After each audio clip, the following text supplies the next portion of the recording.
Assalamualaikum warahmatullahi wabarakatuh, sahabat-sahabatku yang dimuliakan Allah.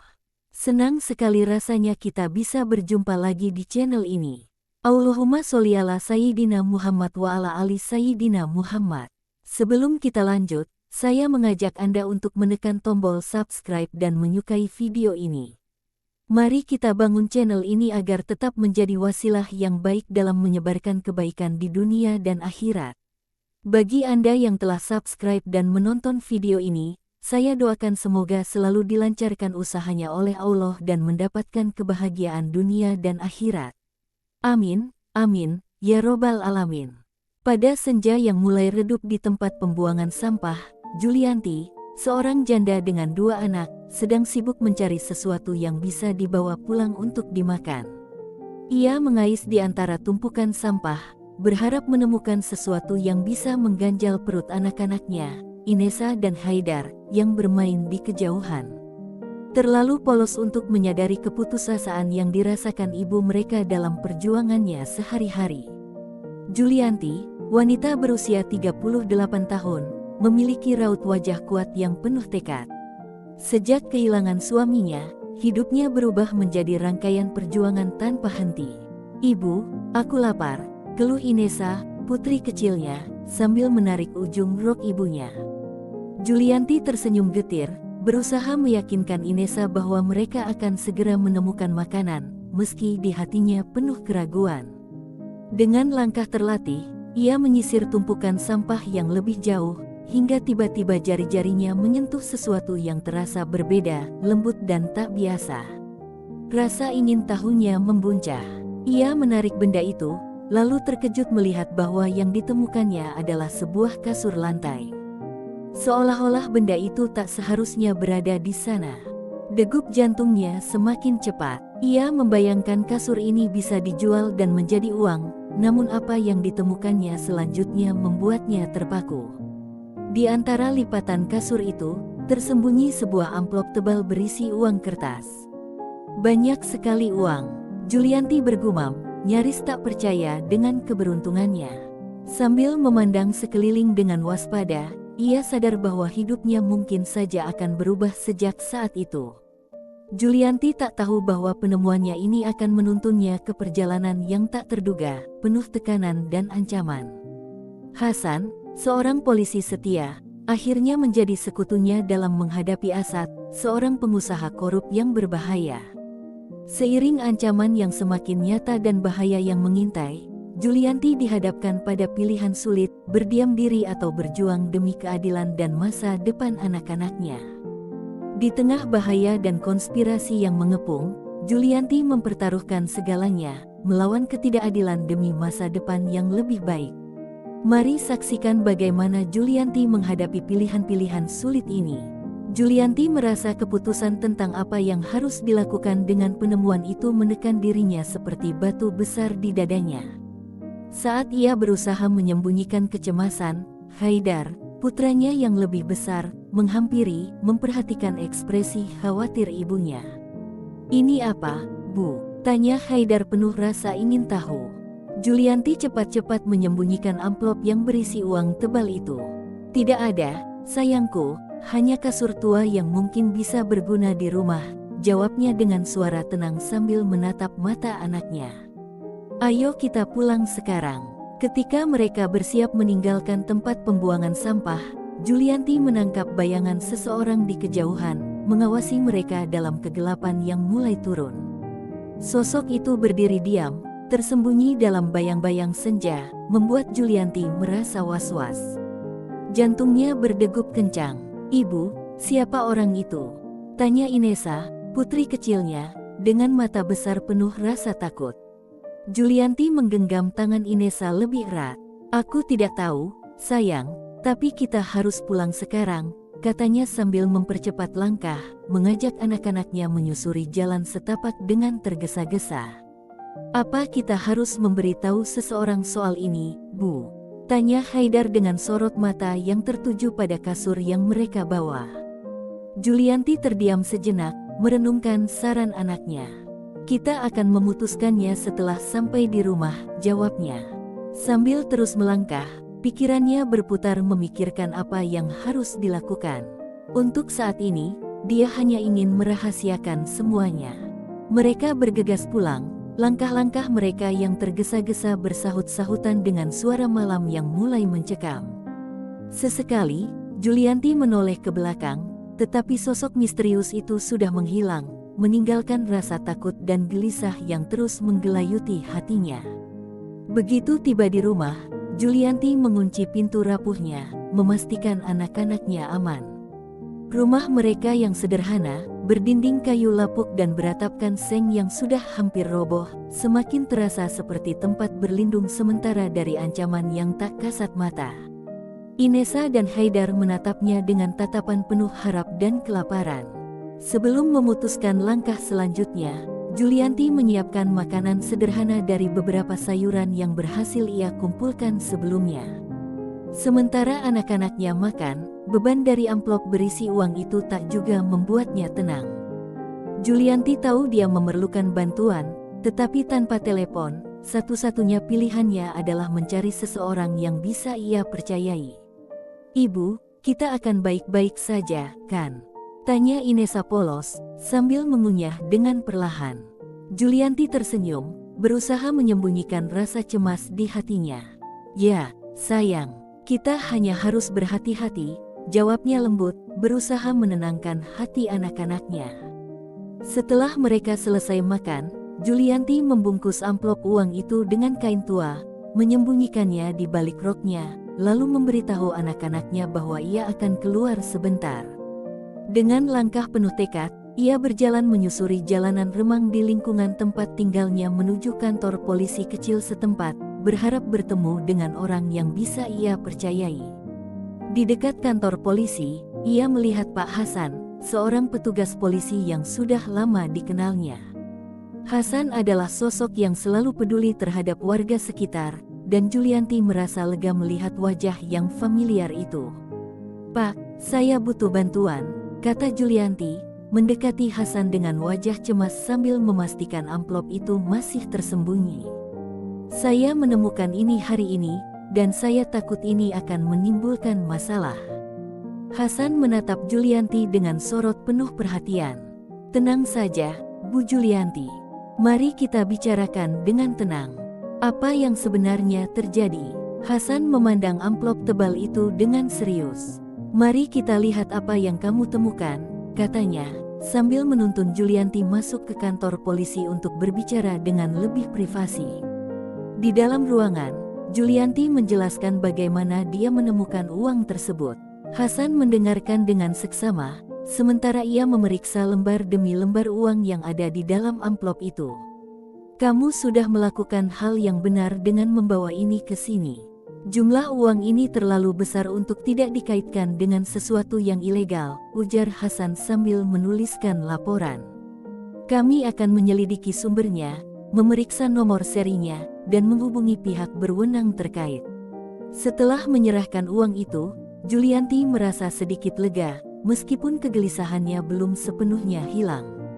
Hasan berjanji akan merahasiakan hal ini dan hanya mengungkapkan informasi jika situasinya benar-benar mendesak. Dalam perjalanan pulang, jantung Julianti berdebar kencang. Meskipun lega, dia tidak yakin apakah ini keputusan terbaik. Ketika ia sampai di rumah, sebuah amplop kecil menarik perhatiannya. Amplop itu tergeletak di atas meja kayu lapuk di teras rumahnya. Julianti mengambil amplop tersebut dan membaca pesan di dalamnya, "Jangan ikut campur urusan yang bukan urusanmu. Lupakan uang itu." Darahnya seolah membeku. Julianti memandang ke sekeliling, tetapi tidak melihat siapapun. Dengan tangan gemetar, ia mengepalkan catatan tersebut, lalu cepat-cepat menutup pintu rumah. Kini, dia sadar bahwa situasi ini jauh lebih berbahaya dari yang dia kira. Hal pertama yang ia lakukan adalah memeluk kedua anaknya erat-erat, berusaha melindungi mereka sebaik mungkin. Keesokan harinya, Julianti merasa ada yang berubah dalam sikap tetangganya. Beberapa orang tampak berbisik-bisik saat dia lewat. Desas-desus tentang kunjungannya ke kantor polisi mungkin sudah tersebar, dan ia semakin merasa terasing. "Ibu, kenapa orang-orang bersikap aneh?" Tanya Haidar suatu pagi saat melihat keluar jendela dapur.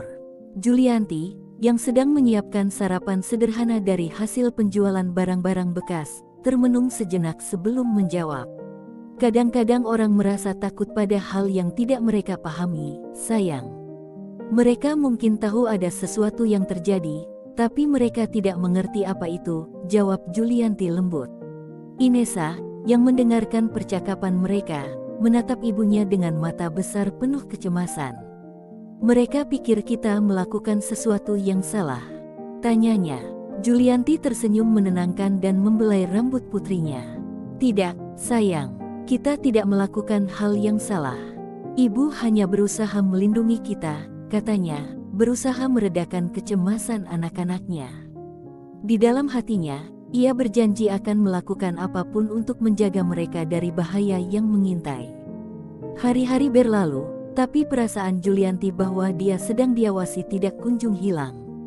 Satu sore, dia melihat sebuah mobil hitam yang tidak dikenalnya melintas perlahan di jalan tanah tempat mereka tinggal. Pertama kali mobil itu lewat, ia menganggapnya sebagai kebetulan. Namun, ketika mobil itu lewat lagi, jantungnya mulai berdegup lebih kencang. Ketika mobil itu melintas ketiga kalinya, lalu berhenti sesaat di depan rumahnya yang sederhana sebelum kembali melaju, rasa takut mulai menyelimutinya. Malamnya, saat anak-anak sudah tertidur, Julianti duduk di meja dapur. Tangannya bergetar menahan cemas, dan keheningan rumah justru menambah kekacauan pikirannya. Hampir tengah malam, suara mesin mobil memecah keheningan, membuatnya terlonjak dan berdiri.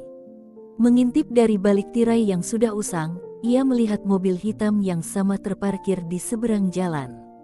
Seorang sosok berkerudung keluar dari mobil itu dan mulai berjalan perlahan ke arah rumahnya. Jantung Julianti berdegup kencang. Ini tidak mungkin kebetulan, pikirnya sambil menahan napas. Dengan cepat, ia berlari ke kamar anak-anak dan membangunkan mereka. Kita harus pergi ke belakang rumah, bisiknya sambil menuntun mereka ke ruang tersembunyi di bagian belakang rumah, tempat ia menyimpan beberapa barang dan kotak-kotak lama. Ibu, ada apa? Bisik Haidar, suaranya bergetar dalam gelap. Julianti menempatkan jari di bibirnya. Diam, sayang. Jangan bersuara, ujarnya tegas, meskipun hatinya kalut. Waktu terasa seperti berhenti saat mereka menunggu dalam kegelapan. Julianti mendengar setiap suara dari luar, menahan napas dengan setiap langkah yang terdengar di dekat rumah.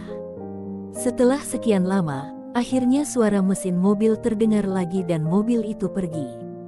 Julianti menghela napas panjang, merasa lega sejenak.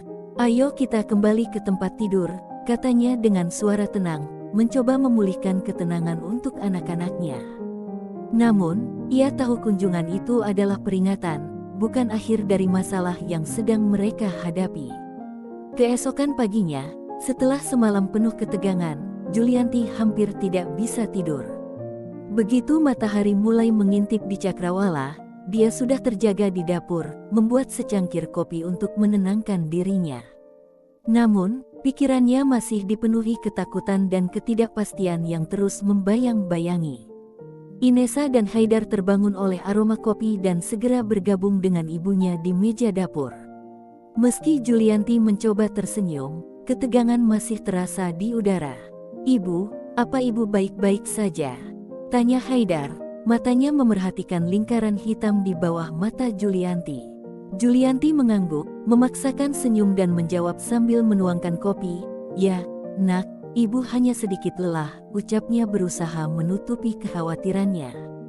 Pagi itu, dengan uang hasil penjualan barang-barang kemarin, Julianti bisa menyediakan sarapan sederhana untuk mereka. Di tengah obrolan kecil di meja makan, impiannya untuk mendapatkan pekerjaan agar anak-anaknya bisa makan dengan layak melintas di benaknya. Namun, kesempatan sulit didapat, terutama tanpa pakaian yang layak untuk wawancara kerja. Sarapan pagi berakhir dengan tenang hingga terdengar ketukan di pintu. Jantung Julianti berdebar, dan ia perlahan membuka pintu. Di sana berdiri Hasan, petugas polisi yang kemarin membantunya, dengan raut wajah serius. "Julianti, kita perlu bicara," katanya sambil masuk ke dalam. Mereka duduk di meja dapur kecil itu, dan Hasan menjelaskan dengan nada serius, uang yang kamu temukan terkait dengan jaringan penipuan besar, dan yang lebih mengkhawatirkan, mereka tahu bahwa kamu menemukan uang tersebut. Julianti menelan ludah, perasaan was-was semakin menghimpit dadanya. Bagaimana bisa mereka tahu? Tanyanya pelan, berharap jawabannya tidak akan lebih mengerikan. Seseorang memasang kamera di sekitar tempat pembuangan sampah. Kami menduga pria itu berpura-pura membuang kasur yang berisi uang itu, dan setelah kamu pergi, dia merekam kamu yang menemukannya. Setelah kami verifikasi, semua jejak mengarah pada seseorang bernama Asad. Aku yakin kamu mengenalnya. Julianti terdiam, mengenang sosok Asad, pengusaha yang berpengaruh di kota ini. Orang-orang menyebutnya dermawan, tetapi juga penuh teka-teki. Mereka bilang ia punya hubungan dengan mafia. Ia pernah melihat Asad di lingkungannya, dikelilingi orang-orang yang tampak berbahaya. Apa yang dia inginkan dariku? Tanya Julianti dengan suara yang hampir berbisik. Dia ingin memastikan kamu tidak bekerja sama dengan kami. Penyelidikan ini bisa menjadi ancaman besar baginya, jelas Hasan sambil menatap Julianti dalam-dalam. Begitu Hasan pergi, Julianti mendengar suara mobil berhenti di luar rumahnya. Saat ia mengintip melalui jendela, ia melihat sebuah mobil mewah, jauh lebih mahal daripada mobil hitam yang dilihatnya sebelumnya. Dari mobil itu, keluar Asad, ditemani oleh dua pria bertubuh besar yang tampak seperti pengawalnya. Julianti merasa jantungnya berdegup kencang. Tidak ada waktu untuk lari atau bersembunyi, jadi dengan gemetar, ia membuka pintu. Asad tersenyum, wajahnya tampak ramah namun penuh arti. Julianti, saya Asad. Saya yakin nama saya sudah tidak asing di kota ini, bukan? Kami semua khawatir dengan keadaanmu, ujarnya dengan nada suara yang terdengar manis namun mengintimidasi. Kami mendengar tentang temuanmu, dan kami sangat terkesan dengan kejujuranmu, ujar Asad, nadanya penuh ironi. Julianti bisa merasakan bahwa di balik kata-katanya, tersirat ketidakpuasan yang mendalam. Asad jelas tidak senang bahwa uang itu diserahkan ke polisi, yang bisa saja membahayakan kepentingannya. Meski diliputi ketakutan, Julianti menyadari bahwa ia tidak boleh memperlihatkan kelemahan di hadapan pria ini. Ia harus kuat agar Asad tidak mudah memanfaatkannya. Apa yang sebenarnya kau inginkan dariku, Asad? Tanyanya dengan tegas. Asad tersenyum dingin, matanya tetap tertuju padanya. Saya hanya ingin memastikan tidak ada kesalahpahaman. Akan sangat disayangkan jika kerjasamamu dengan polisi merugikan masyarakat. Ia menatapnya dengan intens, mengirimkan pesan terselubung. Terkadang, lebih baik membiarkan sesuatu tetap pada tempatnya, dan berpura-pura tidak menemukan apapun. Tatapan Asad mengirimkan hawa dingin yang menjalari tulang punggung Julianti. Peringatan itu jelas, dan kehadiran Asad di rumahnya membuktikan bahwa pria itu tidak takut pada siapapun, bahkan polisi. Semua tetangga pasti sudah melihat mobilnya di depan rumah Julianti, pesan terbuka bahwa ia bisa muncul kapan saja, tanpa konsekuensi. Aku akan memikirkan apa yang kau katakan, jawab Julianti, berusaha agar suaranya tetap tenang dan tegas, meski hatinya bergetar. Asad tersenyum, tetapi senyuman itu tak pernah sampai ke matanya. Bagus, itu saja yang saya minta, jawabnya sambil memberi isyarat pada pengawalnya untuk pergi. Mereka kembali ke mobil, meninggalkan Julianti dengan perasaan bahwa badai belum benar-benar berlalu. Aku akan menyelesaikan ini, bisiknya pelan setelah menutup pintu, meski kata-katanya terdengar lebih seperti harapan daripada kepastian. Hari-hari berikutnya setelah kunjungan Asad terasa berat, seolah-olah seluruh lingkungan sedang mengawasinya. Tatapan tetangga semakin lama semakin tajam, bisikan-bisikan terdengar lebih jelas, dan suasana di sekeliling rumahnya kian menyesakkan. Julianti berusaha mempertahankan kehidupan yang normal untuk Inesa dan Haidar, namun ketakutan akan balas dendam terus membayangi pikirannya. Ibu, orang-orang bersikap aneh lagi, komentar Haidar ketika mereka baru saja kembali dari pasar. Julianti meremas tangan anaknya, mencoba menenangkan diri. Kita akan baik-baik saja. Kita hanya perlu kuat, jawabnya dengan senyuman yang dipaksakan. Suatu sore, saat tiba di rumah, Julianti melihat sesuatu yang aneh di pintu depan. Sebuah pesan tertulis dengan tinta merah, huruf-hurufnya berantakan dan terbaca seperti peringatan. Berhenti bicara atau bayar harganya. Jantung Julianti berdegup kencang membaca tulisan itu. Ia melihat sekeliling, mencari tanda-tanda siapa yang mungkin telah meninggalkan pesan mengerikan ini, tetapi jalanan tampak kosong dan sunyi. Ancaman ini jelas dimaksudkan agar Julianti menarik laporannya, bahkan mungkin mengaku bahwa uang itu adalah miliknya sendiri. "Ibu, apa maksudnya?" tanya Inesa dengan suara bergetar, matanya tampak ketakutan. Julianti segera menuntunnya masuk dan menutup pintu rapat-rapat. "Sayang, ini hanya seseorang yang ingin menakut-nakuti kita," ujarnya berusaha terdengar tenang, walau jantungnya terus berdebar kencang. Dengan cepat, Julianti keluar menuju telepon umum terdekat, memutar nomor Hasan dengan tangan gemetar, berharap ia menjawab segera. "Pak Hasan, ini Julianti," katanya dengan suara nyaris berbisik. "Seseorang meninggalkan ancaman di pintu rumahku. Aku takut. Aku akan segera ke sana," jawab Hasan tanpa ragu. "Jangan keluar rumah dan pastikan pintu serta jendela terkunci rapat." Julianti mengumpulkan anak-anaknya di ruang tamu, mencoba menenangkan mereka dengan permainan sederhana agar mereka tidak melihat kecemasannya. Namun, pikirannya terus melayang, gelisah pada setiap suara dan bayangan di luar jendela. Beberapa menit kemudian, Hasan tiba dan mengetuk pintu. Julianti cepat-cepat membuka, merasa lega melihatnya. "Di mana pesannya?" tanya Hasan sambil melangkah ke pintu untuk melihat tulisan yang tertinggal. Wajahnya mengeras saat membaca ancaman itu. "Aku harus melaporkan ini dan mungkin mengajukan permohonan pengawasan di sini," katanya. "Apakah itu akan benar-benar membantu?" Julianti bertanya ragu. "Kami akan melakukan semua yang kami bisa," jawab Hasan, meski nada suaranya mengisyaratkan ketidakpastian. Setelah Hasan pergi, Julianti duduk termenung, memperhatikan Inesa dan Haidar yang tengah bermain di ruang tamu.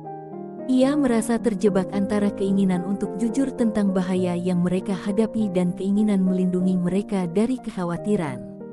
Keesokan paginya, saat hujan rintik-rintik, Julianti mendengar suara di luar dan membuka pintu. Di tanah, tepat di depan pintu, ada sebuah amplop tebal tanpa alamat, hanya ada namanya tertulis di depan. Jantungnya berdebar saat ia mengambil amplop itu, menatap sekeliling sebelum menutup pintu kembali. Tulisan tangan tanpa nama dan amplop tanpa pengirim membuatnya semakin yakin bahwa isinya tak akan membawa kabar baik. "Ibu, ada seseorang mengetuk pintu," tanya Haidar dari ruang tamu, memperhatikan ibunya. "Tidak, sayang. Mungkin itu hanya pengiriman yang salah." Namun, di dalam hatinya, Julianti tahu ia sedang berbohong. Dengan hati-hati, dia melangkah ke dapur, membawa amplop itu untuk dibuka diam-diam. Dia benci harus menyembunyikan sesuatu dari anaknya, tapi ini perlu demi keamanan mereka. Di dalam amplop, Julianti menemukan setumpuk dokumen dan beberapa foto. Ia mulai membolak-balik halaman-halaman itu, dan wajahnya semakin pucat di setiap lembar yang terbuka. Dokumen-dokumen itu berisi rincian jaringan korupsi yang melibatkan Asad dan beberapa tokoh publik penting di kota. Ada catatan pembayaran palsu dan komunikasi yang menunjukkan aktivitas ilegal. Seseorang sengaja mengirimkannya untuk membantu laporan yang tengah ia buat. "Ini jauh lebih parah dari yang kubayangkan," bisik Julianti, merasakan beratnya kebenaran di tangannya. Sepanjang pagi, Julianti menghabiskan waktu mendalami setiap detail dari dokumen-dokumen itu, mencoba memahami sepenuhnya jaringan yang luas ini. Dampaknya ternyata menjangkau lingkaran kekuasaan tertinggi di kota. Sore harinya, ketika Inesa dan Haidar bermain di halaman, Julianti duduk termenung, memikirkan langkah selanjutnya. Ia sadar bahwa mengungkap informasi ini bisa membawa konsekuensi berat, tetapi diam juga berarti membiarkan korupsi ini terus merugikan banyak orang. Saat itulah, Sebuah ponsel tiba-tiba berdering di depan rumah, memecah keheningan jalan. Julianti bergegas dan mengangkatnya, telapak tangannya sedikit gemetar. "Halo," katanya. Suara yang terdengar terdistorsi menjawab, "Kamu tidak mengenal saya, tapi saya tahu apa yang kamu terima hari ini." Julianti terdiam, waspada. Penting bagi kamu untuk memahami keseriusan informasi yang sudah dikirimkan. Jangan percaya siapapun, peringatan suara itu sebelum sambungan terputus. Julianti berdiri terpaku, ponsel itu masih dalam genggamannya. Kata-kata itu menggema di pikirannya.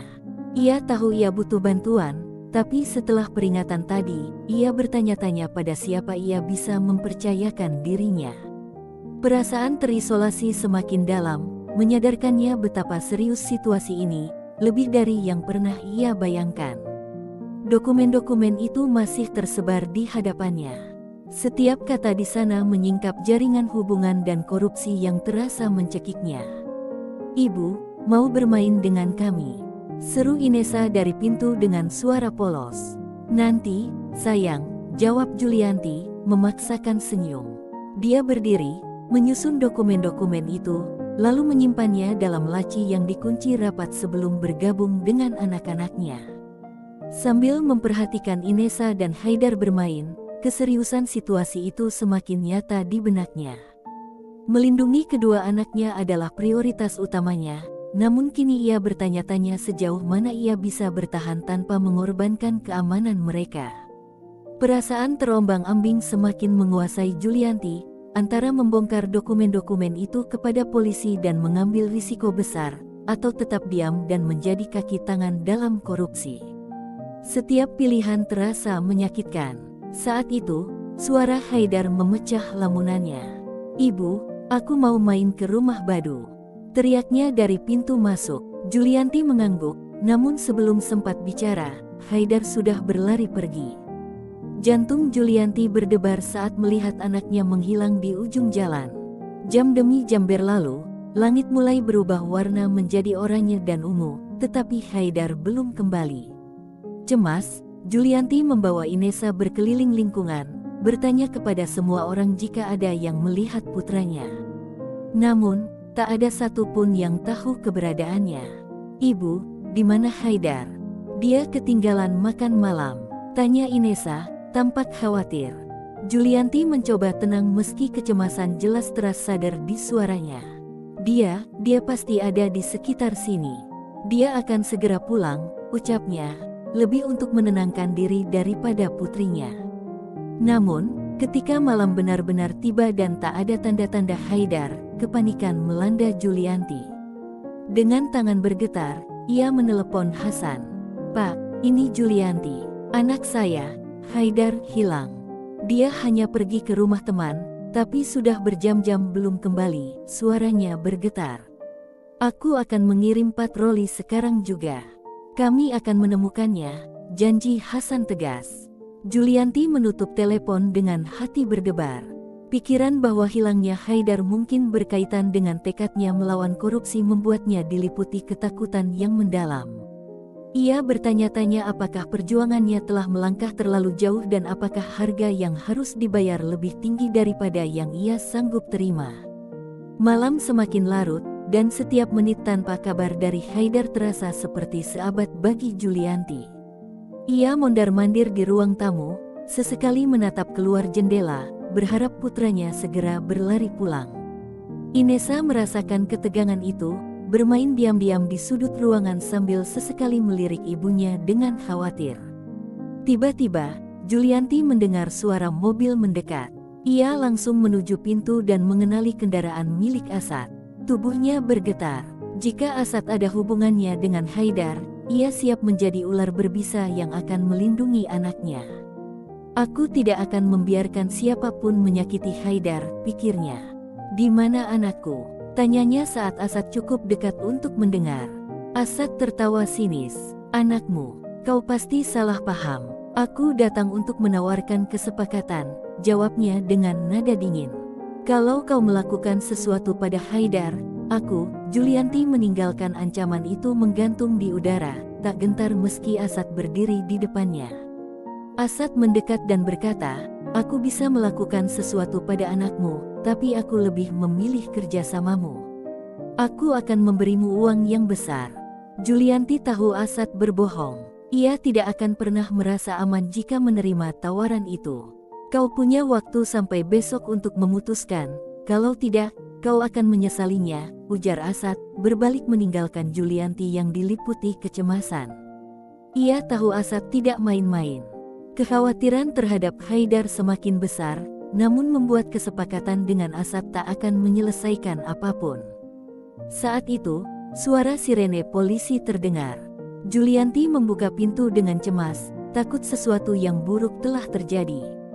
Dari mobil, Hasan keluar dengan ekspresi serius. "Kami menemukannya," kata Hasan cepat. "Dia baik-baik saja. Tadi bermain di taman dekat sini dengan teman dan lupa waktu." Julianti menghela napas lega, merasakan beban berat terangkat dari pundaknya. Terima kasih untuk semuanya," ucapnya. Haidar turun dari mobil dengan wajah malu, dan Julianti memeluknya erat. Meskipun sempat dikhawatirkan menjadi sasaran ancaman, ternyata kekhawatiran itu hanya kesalahpahaman. Haidar aman dan tidak terlibat dalam bahaya apapun. Setelah memastikan anaknya baik-baik saja, Julianti bersiap berterima kasih lagi kepada Hasan, tetapi ia menghentikannya dengan isyarat serius. "Kita perlu bicara di dalam," kata Hasan. Di ruang tamu, Julianti menceritakan kunjungan Asad dan ancaman yang disampaikan. Hasan menatapnya tajam dan berkata, "Kau dan aku sama-sama tahu, membuat kesepakatan dengan Asad tidak akan membawa keamanan, malah sebaliknya." Julianti mengangguk, bergulat dengan dilema moral yang dihadapinya. "Aku tak bisa menerima tawaran itu. Aku tak mau menjadi kaki tangan. Tapi aku takut akan keselamatan anak-anakku," ujarnya dengan suara bergetar. Hasan mengangguk, memahami keputusan sulit itu. "Aku akan memastikan keselamatan Haidar dan Inesa. Kami akan memberitahu semua petugas untuk tetap berjaga agar kalian tetap aman," janji Hasan penuh ketegasan. Setelah Hasan pergi, Julianti merasakan ketenangan yang aneh, bercampur dengan ketakutan. Dia bersyukur Haidar aman, namun di sisi lain, perasaan was-was akan datangnya bahaya terus menghantuinya.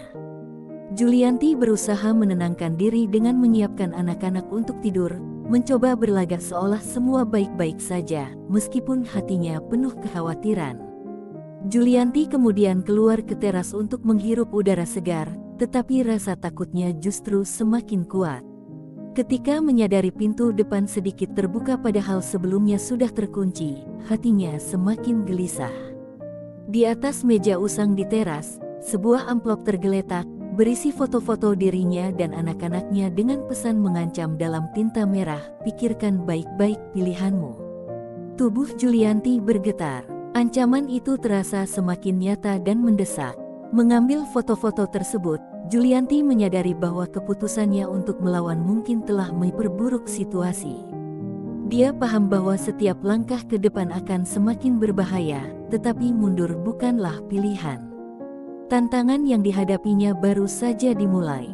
Keesokan harinya, tepat 24 jam sejak ancaman Asad mendekati batas waktu, situasi semakin mencekam. Julianti menerima pesan dari rekan Hasan, seorang polisi bernama Amirul.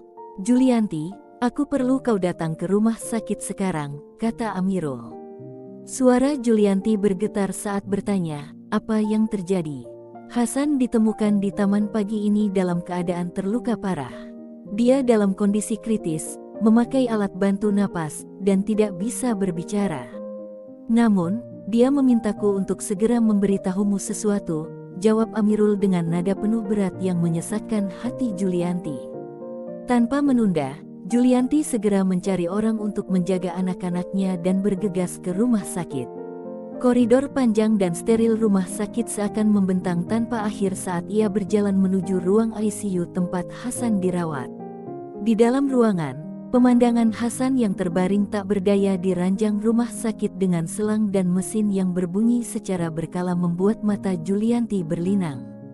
Amirul menyentuh bahunya, mencoba menenangkan. Dia diserang dari belakang tanpa kesempatan membela diri. Mereka tahu persis kapan dia akan sendirian, kata Amirul dengan kemarahan tertahan.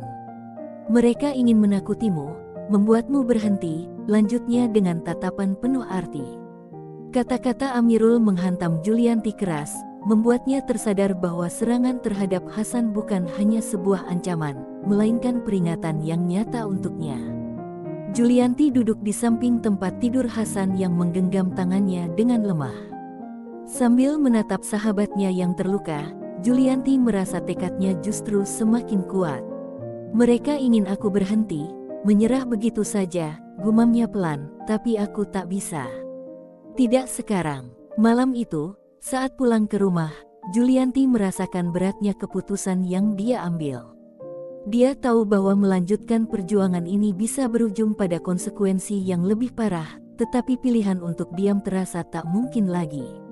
Saat membuka pintu rumah, perasaan kesepian dan beban yang harus ia tanggung menguasainya.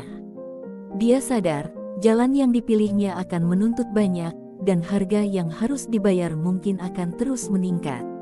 Tuhan, tolong lindungi aku. Aku hanya ingin mengembalikan uang itu dan melakukan hal yang benar, doanya dalam hati yang dipenuhi ketakutan, sesaat setelah menutup pintu.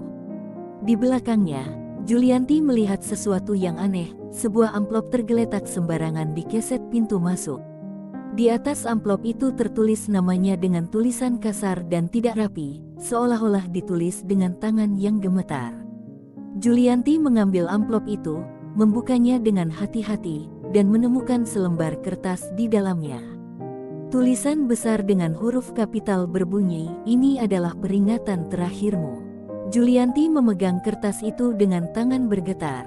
Ancaman itu terasa semakin nyata, setiap keputusan yang diambilnya membawa konsekuensi yang semakin berat. Bahaya tampak merayap, menjangkau semua orang yang dicintainya. Minggu-minggu ke depan tampak suram, dipenuhi tantangan yang tak terduga. Namun Julianti tahu dia tidak bisa menyerah. Dia harus melindungi keluarganya dan memperjuangkan keadilan. Setiap hari yang berlalu membuat Julianti memperketat keamanan di rumahnya. Ia menambah papan kayu untuk menghalangi pintu, memasang barikade baru di jendela, dan menciptakan rutinitas harian yang ketat demi keselamatan keluarganya. Pada suatu sore yang mendung, ketika Julianti sedang merapikan dokumen, tiba-tiba telepon berdering, memecah keheningan yang cemas. Di ujung telepon, terdengar suara Amirul, rekan Hasan, yang membawa kabar mengejutkan. "Julianti, kau tidak akan percaya ini. Hasan sudah sadar dan ingin bersaksi. Dia bertekad untuk menceritakan semua yang dia ketahui tentang keluarga Asad dan kasus korupsi di kota." "Kau juga harus bersaksi," kata Amirul. Julianti merasa campuran antara lega dan takut. "Aku senang Hasan sudah membaik, tetapi apakah ini aman setelah semua yang terjadi?" tanyanya ragu. "Kami sudah mengambil semua tindakan pencegahan. Hasan berada di bawah perlindungan polisi, dan kami memastikan sidangnya dirahasiakan hingga saat terakhir," jelas Amirul, suaranya tegas dan penuh keyakinan. Hari-hari menjelang kesaksian itu dipenuhi ketegangan. Julianti terombang-ambing antara harapan bahwa kebenaran akan segera terungkap dan ketakutan akan ancaman yang bisa muncul kapan saja. Ia mengunjungi Hasan di tempat aman di mana ia dirawat, mendapati Hasan pulih dengan baik meski masih terlihat trauma dengan kejadian yang hampir merenggut nyawanya. Julianti tidak bisa membiarkan mereka lolos begitu saja. Mereka telah menyuruh orang menyerangnya dan mengancam orang-orang di sekitarnya. "Ini lebih besar dari diriku, lebih besar dari kita," ujar Hasan dengan penuh keyakinan, menguatkan keputusan yang telah diambil Julianti. "Kita harus mengakhiri ini." Malam sebelum hari kesaksian, Julianti pulang ke rumah dan menyiapkan makanan untuk anak-anaknya, Inesa dan Haidar, dengan bahan seadanya. Ia berusaha menyembunyikan kecemasan yang terus berdetak di bawah ketenangan yang ia tampakkan. Setelah menidurkan kedua anaknya, ia menyempatkan diri sejenak menatap langit yang penuh bintang, mencari kedamaian sebelum badai yang ia tahu akan datang. Fajar akhirnya muncul di cakrawala, menandai hari yang bisa mengubah segalanya. Di pengadilan, Semua mata tertuju pada Julianti.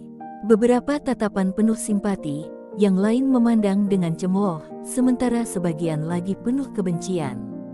Amirul datang dan memberitahu bahwa Hasan aman, polisi telah bertindak cepat untuk mencegah hal buruk terjadi. Dengan sedikit rasa lega, Julianti bersiap memasuki ruang sidang. Hasan sudah berada di sana, wajahnya tampak pucat namun tekadnya nyata. Mereka saling bertukar pandang, penuh pemahaman dan kekuatan. Sidang dimulai dengan jaksa memaparkan bukti korupsi, memanggil saksi-saksi yang berani mengungkap bagaimana Asad dan para kaki tangannya memanipulasi kontrak dan menyuap pejabat. Hasan, sebagai saksi kunci, memberikan kesaksian yang bukan hanya membuka korupsi, tetapi juga menjadi sebuah bentuk perlawanan. Julianti memperhatikan setiap reaksi di ruang sidang, mencoba membaca wajah-wajah di sekitarnya.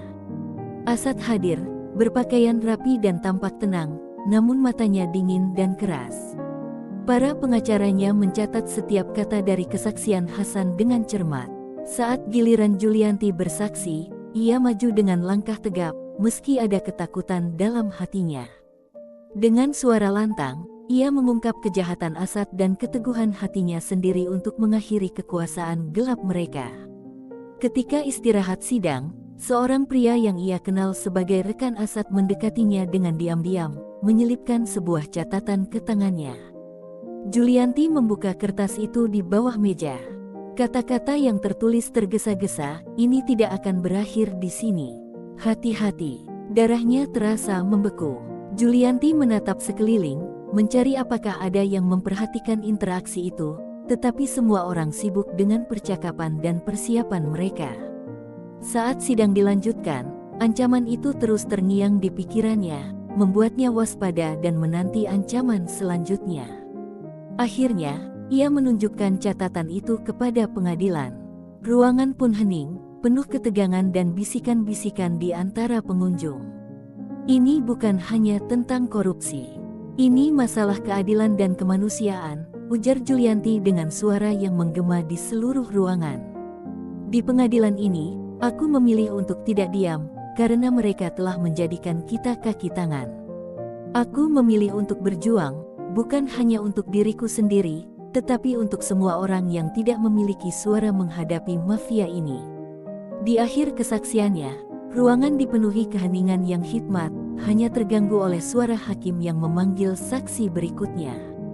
Julianti kembali ke tempat duduknya, merasakan beban dari setiap kata yang telah dia ucapkan, beban yang dirasakan pula oleh semua orang di sana. Saat pengadilan ditutup untuk hari itu, Julianti berdiri, kelelahan namun tetap tegak. Di luar, sekelompok pendukung Asad berkumpul, wajah mereka penuh amarah dan kebencian. Beberapa dari mereka tampak seolah dipaksa hadir di sana, membawa spanduk dan meneriakkan ancaman, menghadang jalan keluar Julianti. Sorot kebencian di mata mereka membuatnya takut. Julianti berhenti, jantungnya berdebar kencang saat Amirul menyentuh bahunya dan berbisik, "Kita tidak sendiri dalam hal ini." Saat itu, ia menyadari beberapa orang yang mendengar kesaksiannya di pengadilan mulai bergabung dengannya, membentuk barisan pelindung manusia. Bersama-sama mereka berjalan ke pintu keluar, menghadapi caci maki dan tatapan penuh kebencian dengan keberanian yang kokoh. Sesampainya di rumah, Julianti merasa lega melihat Inesa dan Akma bermain dengan tenang di lantai ruang tamu. Tawa polos mereka terasa begitu kontras dengan ketegangan yang memenuhi hatinya.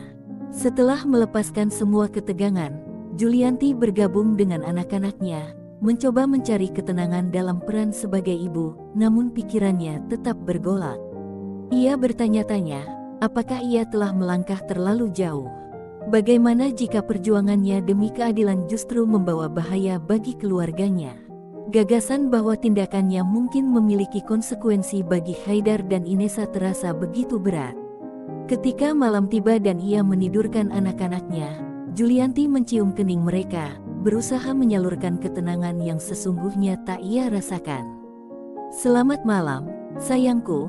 Semuanya akan baik-baik saja," bisiknya, lebih sebagai janji kepada dirinya sendiri daripada sebagai jaminan untuk mereka. Setelah memastikan anak-anaknya tidur lelap, Julianti duduk di meja, hanya ditemani cahaya temaram, membiarkan dirinya sesaat merasakan keputusasaan. Perjuangan ini terasa tak ada akhirnya, dan sesaat ia mempertimbangkan kemungkinan untuk menyerah.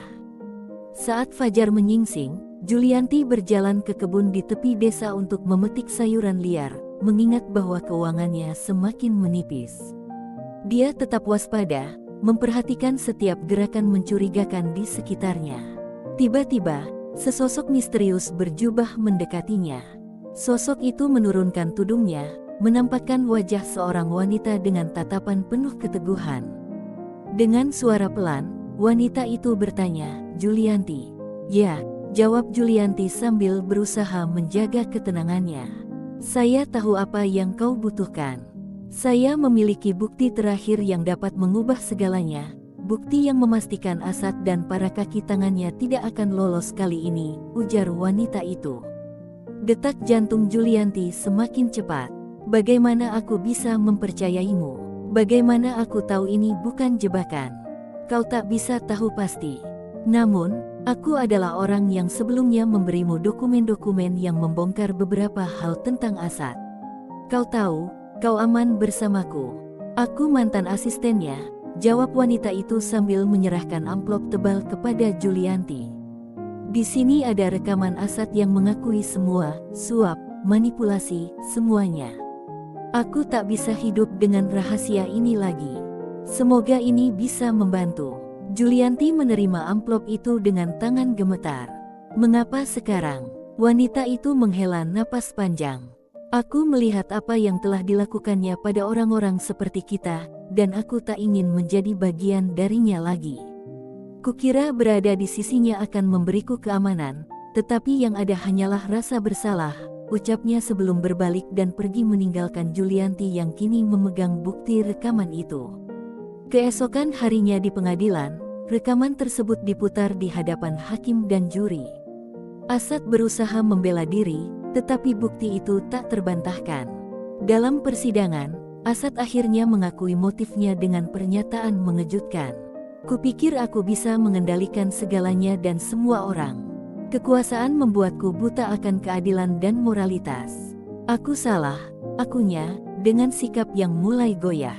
Di akhir persidangan, hakim berbicara kepada Julianti, "Ibu Julianti, keberanian dan keteguhan Anda telah membongkar jaringan korupsi yang mendalam dan menyelamatkan komunitas ini dari kerusakan di masa depan. Anda layak mendapat kompensasi atas kepahlawanan dan segala kesulitan yang telah Anda hadapi." Hakim memutuskan bahwa sebagian besar aset yang disita dari Asad akan diberikan kepada Julianti sebagai reparasi dan penghargaan atas peran krusialnya dalam kasus ini. Dengan kompensasi finansial tersebut, Julianti tidak hanya menjamin masa depan pendidikan yang cerah bagi Inesa dan Haidar, tetapi juga membeli rumah baru yang melambangkan awal baru bagi keluarganya. 5 tahun setelah persidangan yang mengguncang fondasi kotanya, Julianti memandang kedua anaknya di halaman rumah baru mereka. Mereka diterangi sinar matahari yang menyimbolkan kehidupan baru yang telah mereka bangun. Inesa, kini remaja yang cerdas, belajar di bawah pohon rindang, sementara Haidar yang telah hampir dewasa membantu merawat tanaman di kebun. Pelajaran hidup yang diambil Julianti dari pengalaman ini telah mengubah hidup mereka. Ia bukan hanya wanita yang berani menantang Asad, tetapi sosok inspiratif yang terus bekerja bersama komunitas untuk memastikan bayang-bayang masa lalu tak kembali. Bukan hanya karena ia memenangkan pertempuran, tetapi karena ia tahu perjuangannya akan menginspirasi orang lain untuk tidak takut akan kegelapan, untuk bangkit dan berbicara tanpa gentar pada kekuatan yang mungkin menentang mereka. Terima kasih sudah menonton. Jangan lupa untuk like, komen, dan subscribe untuk lebih banyak kisah lainnya. Sampai jumpa di video berikutnya. Demikian yang bisa saya bagikan, semoga bermanfaat untuk kita semua. Amin ya robbal alamin. Assalamualaikum warahmatullahi wabarakatuh.